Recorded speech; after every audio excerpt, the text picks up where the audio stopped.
Hello ladies and gentlemen, my name is Falcus Jerville and today I am going to do a review on Subnautica for the Why Play gaming review show that I do.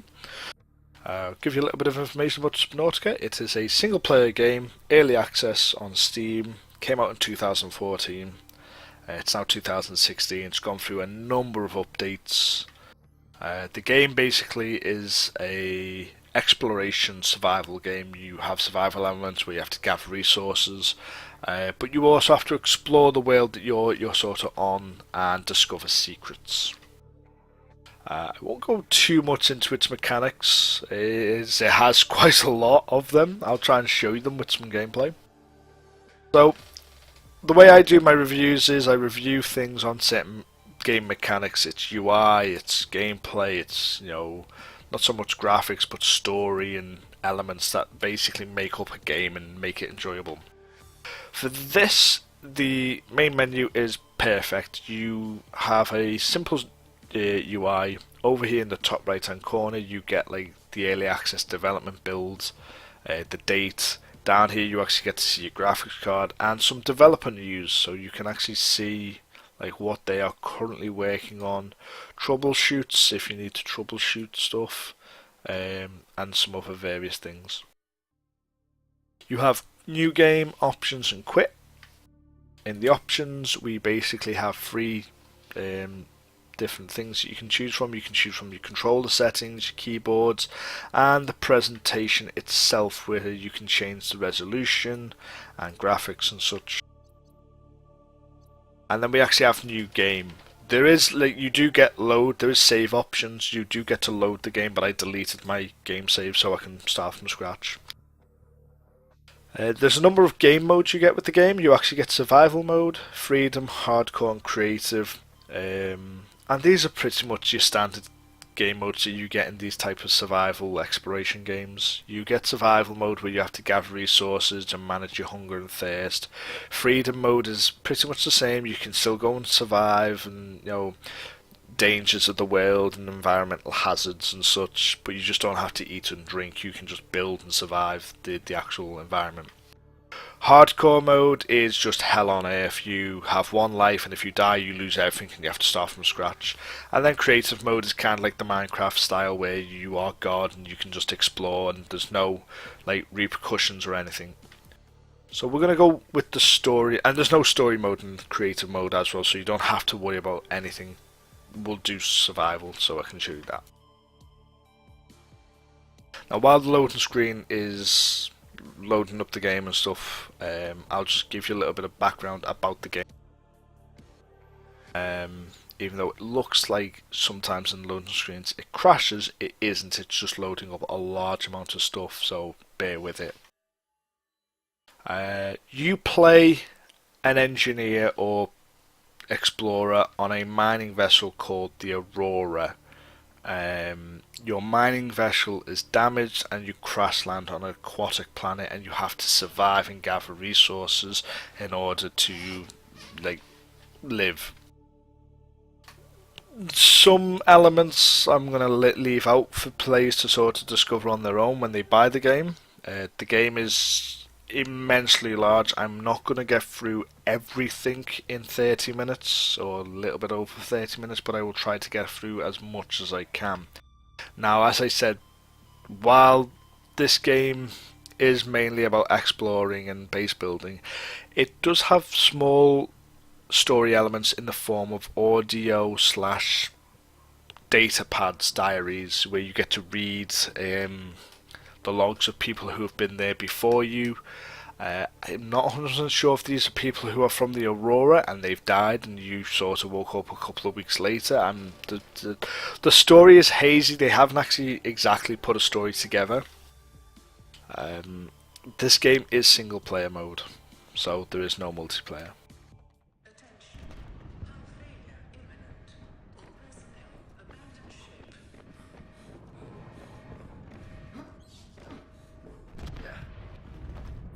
As you can see, we are in an escape pod, so we've managed to get to the escape pod and get off the ship before it goes into a catastrophe and just blows up above our heads. So this is pretty much the only story you get. I mean, before in early access, it used to tell you that you were a part of a mining vessel. It doesn't seem to do that now. During the cutscenes.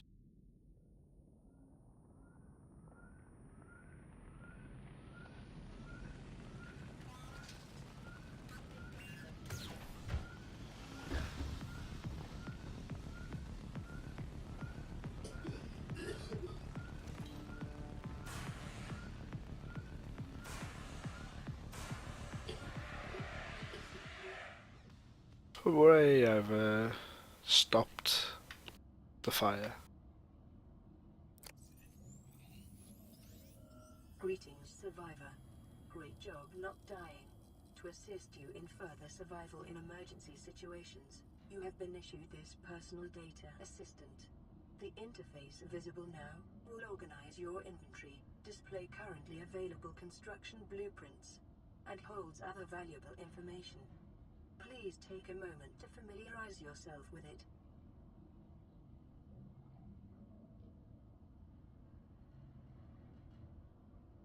So, this is the AI that you basically get.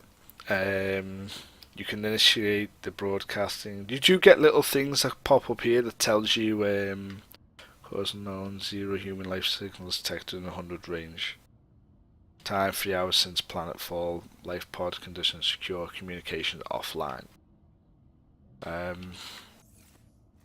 Uncharted ocean planet. Oxygen atmosphere. Water containment high. Okay. Reference information has been added to your PDA.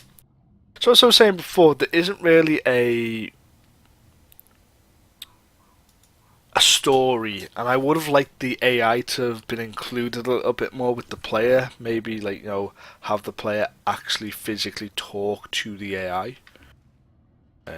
So this life pod is damaged and you need a welder to build it. And in order to do that, you get this thing called a fabricator to create pretty much all your cool things that you need to, like, create. So tools, there's the welder. I need magnesium, crash powder, and titanium. Magnesium, I believe I get from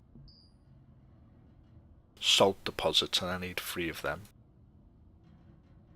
So let's go up and actually show you the world of Subnautica. So every player gets their own, like, sort of life pod. They vary in location, I believe. They do, like, randomly spawn every time you start the game. Like, you could be this close. I'm not too sure, actually, if they do that anymore, because, as I say, I haven't played in a year.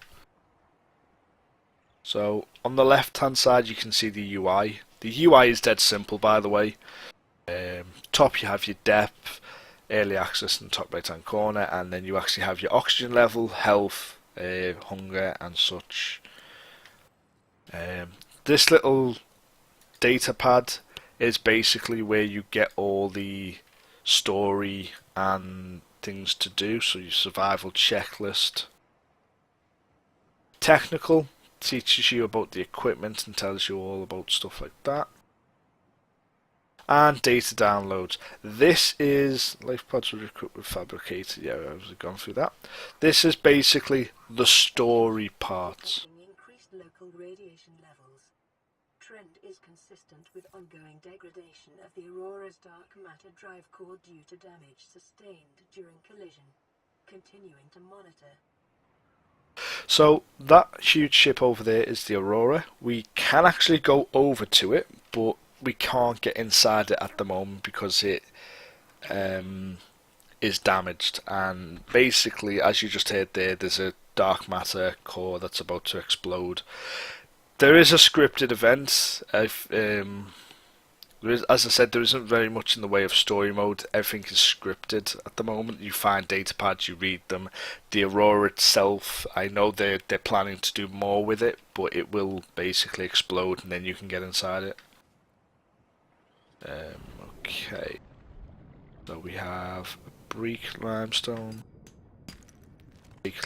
Sorry. Break. Might have titanium, and I think I need 2 of them. We have some steel here. Is this metal? Yeah. Enough piece of metal. I need to find one of these little bugs that basically explodes and steal his...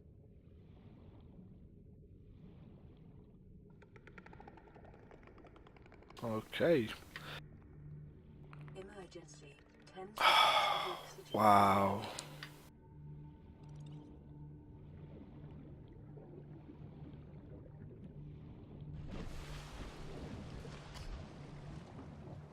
So there is upgrades to the oxygen tanks that you get. There's also little things in the world that do create oxygen, I believe. It's quartz. Quartz.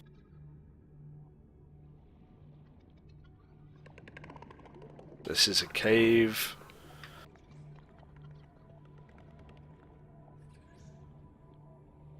Nothing down there just yet that I need.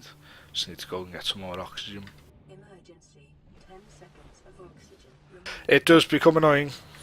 I'm going to point that out now. She does become annoying. I mean, like, if they'd have just made her with a little bit of a nicer personality, like Cortana or some other AI that, you know, helps you, that would have been so much better.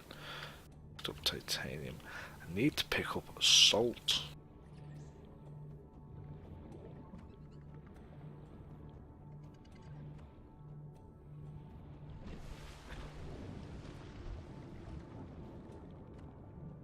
There's the salt modules next to that lovely monster.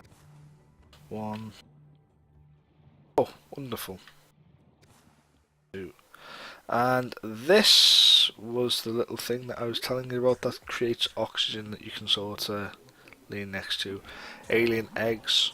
Oh no! Get away from me! Mistakes were made. So there is environmental hazards, although there isn't single player campaign mode where you have to like get off the planet. I think they are working towards adding in the story mode. As I said, this is not multiplayer, although it was originally conceived during its Kickstarter and early access as a multiplayer. I believe what happened was they got so far in the development that they kind of forgot about the multiplayer aspect, and then when having to create it, they just couldn't get it added in.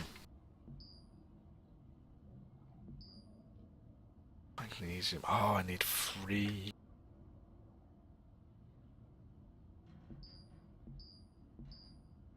I have titanium. I need 1 more salt deposit, and I also need crash stuff. Eat something. Okay. Inventory. Also going to drink something, and I'm going to use the first aid kit. It's getting very dark. There is a day and night cycle to this game. I will just point that out. So at night time, things are really colourful and bright, but very scary at the same time because things can hurt you.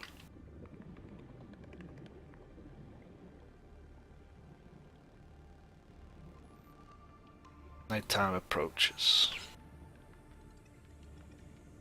It's a horrible shark again. They also steal... Oh god, I can't even see them now.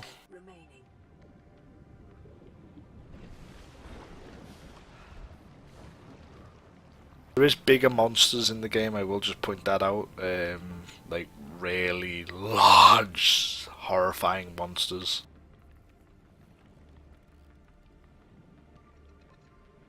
And all the fish you can actually capture. So as you just heard, I've discovered a new organism.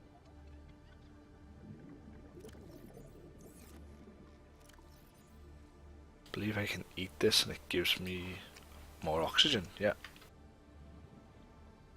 So certain creatures will actually give you oxygen, others will do certain abilities. This thing farts toxic gas. It's literally the only way I can describe it. We are nighttime and things are really hard to see but very colourful at the same time. Caution. Continued degradation of the Aurora's drive core may cause a quantum detonation. Calculating risk assessment. Death by malnourishment, 7%. By physical injury, 11%. By exposure to radioactive crash site materials, 19%. If the drive core is breached, probability of death increases to 65%.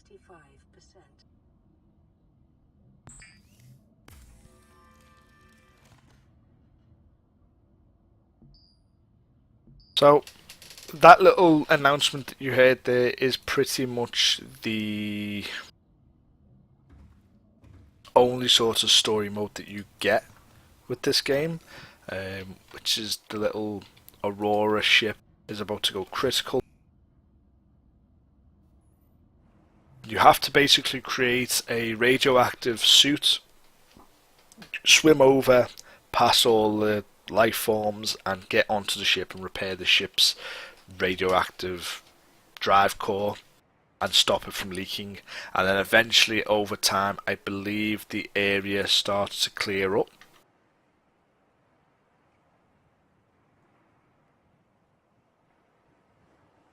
Not quite daytime, but I'm just going to have to go into the water at night time and try and find salt.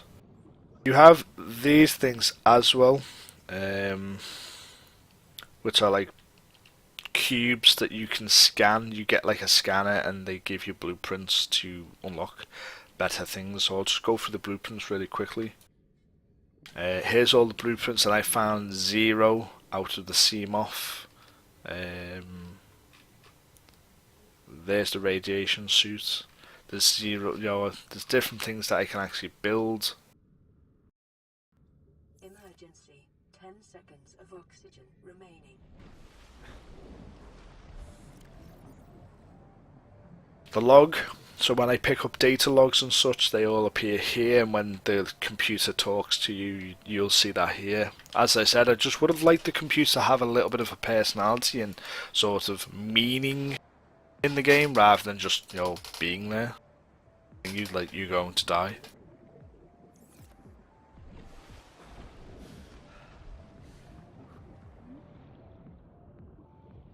Need one more salt deposit, and I also need some crash powder.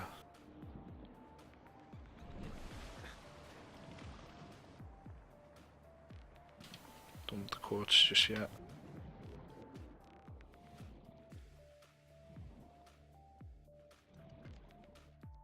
It's not what I want. Really hard to see at night time.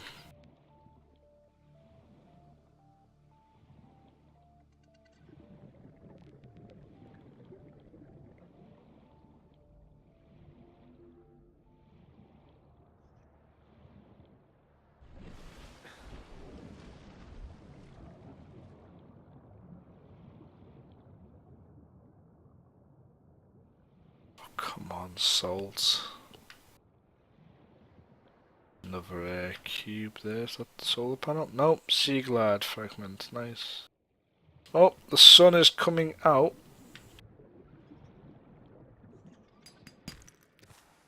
Copper.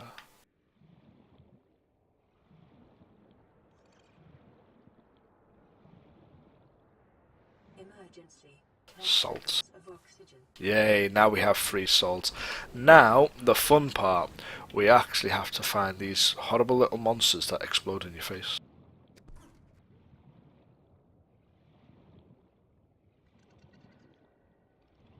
Which usually are not a problem because they're normally in like little cave areas.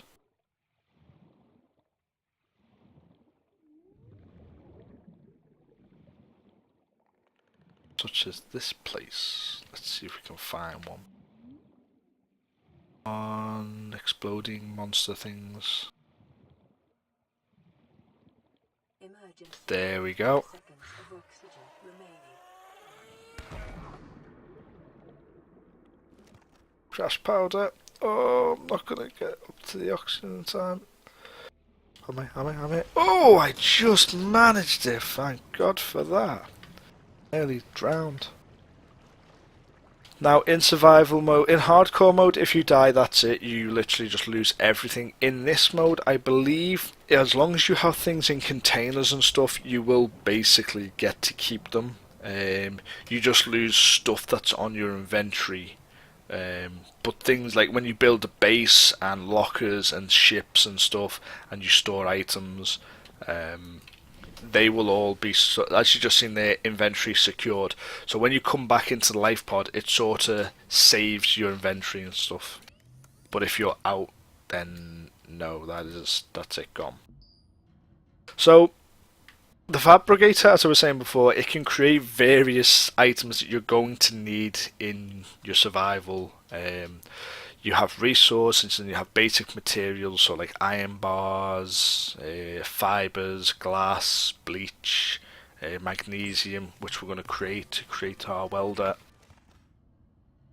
Advanced, you get like different types of synthetics and uranium. Electronics, you can create batteries, copper wires, computer chips, wiring kits.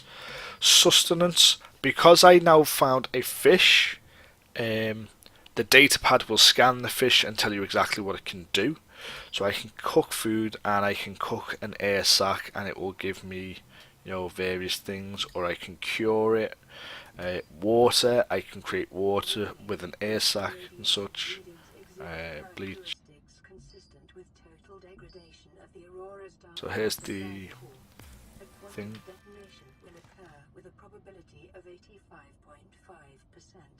Advise observing a 1 kilometer safety range. So she's telling you about the dark matter core about to go critical, and I'm hoping it does before the end of this review and you get to see that explosion and such. I'm not going to be able to go over to it because I think it is literally just going to happen as the video is about to end, so I might just keep it on for a couple of seconds so you get to see that explode and the radiation goes everywhere and everyone, all the global catastrophe. But anyway, at the moment we now have our welder, which I can now use to power this, or well, fix this. And there's some cool little animations there. There we go, we now have power. These should start to charge, and systems are now okay. Hull integrity is okay. Second systems are online. Gravity anchor is online, so this life pod will not move. Life pod integrity okay. Scanning all emergency frequencies, which is pretty cool. So, nice little bit of lights in here. Grab another health kit. I'm gonna grab some water. Don't need the food yet. Also going to drink the water. Oh, this needs to be repaired.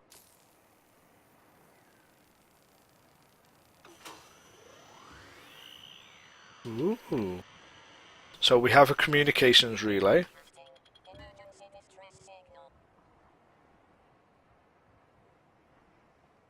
Okay.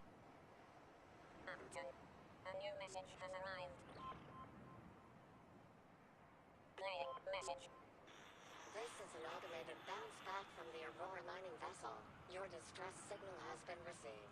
An emergency relief team will be dispatched to your location. Estimated arrival time 99999 hours. So that is the only bit of story that you get. That, in fact, as far as I'm aware, that's the only message you get during this game. So I would have just liked little bits of, maybe they are going to implement it now that we have this communications relay, that you might actually be able to interact with other players if they ever did add in like a sort of a multiplayer system where you could communicate to another player who's on some part of the planet. All the players are all over the different parts of the planet and such. That just would have added like that little bit of extra sort of, ooh, now I've got a message, and like whichever company has sent you here, they are sending, you know, a search team to you. But so we're down to the last 4 minutes of the video, and I just basically want to say, if you've stuck with me for this long, thank you very much. Please like, favourite and subscribe to the video. As always, it means a huge amount to me if you could leave a comment telling me what you liked about these reviews and what you would like to see me improve on. If you disliked the video, then I am sorry, but if you've stuck with this video so far and you are still going to dislike the video, but tell me what you disliked about it so that I can improve in further videos. As always, this is the Why Play Gaming Review Show. There is about 4 minutes left on the video. I'm hoping that damn ship explodes for you to see it, because it is cool. Final 3-minute review. Emergency. Yes, we're getting to see it. The quantum detonation has occurred in the Aurora's drive core. The central dark matter reactor will reach a supercritical state in T-minus 10, 9, 8, 7, 6, 5, 4, 3, 2.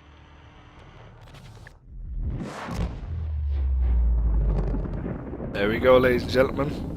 That is the explosion, and now we can enter the Aurora. Or you will be able to enter the Aurora when you buy the game and get to play it. And there's the radiation signals coming off. That is also the mark to say that there are bigger creatures now in the game near the Aurora as you get closer to it.